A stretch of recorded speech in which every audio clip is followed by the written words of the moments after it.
You're listening to the Mobcast Network. On Con Air now. Cameron Poe, retired Army Ranger, hero in uniform, father to be, husband, and criminal defendant. When Con Air starts, Poe finds himself in hot legal water. And it begs the question, is the scene in which he pleads guilty at all what happens in reality? And I'm searching for the legal term here, and you'll forgive me because I am a legal professional. It's bullshit. It's all bullshit, what you see there.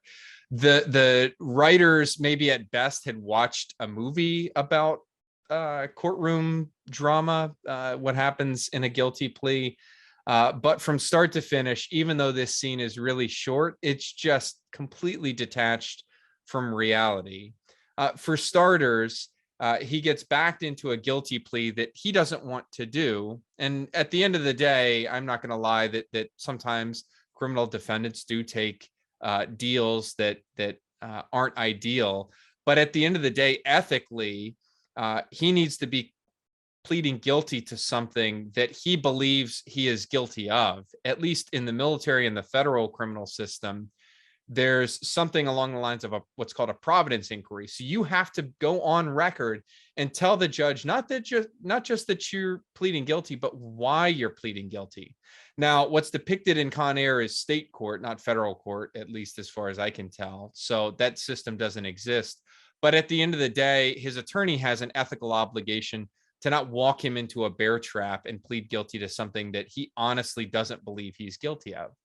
The other piece of it is that when he goes into trial, the whole premise of Con Air is that he ends up with this sentence, this 7 to 10 year sentence that's just way longer than anything the attorney forecast.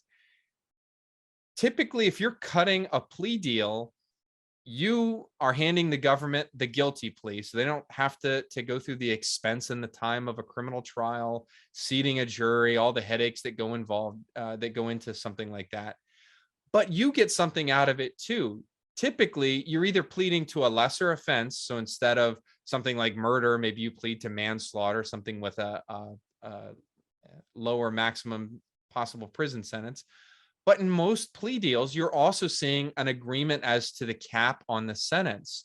So why Poe ever agreed to any kind of plea deal in which he would plead with no cap on his sentence? I mean, at the end of the day, the words and the years that his attorney was predicting there, that should have been in writing, in an agreement between Poe and the prosecution, not left up to chance. You can walk a defendant in and plead what we call pleading naked, which means pleading without any kind of deal in place, without any kind of cap on years.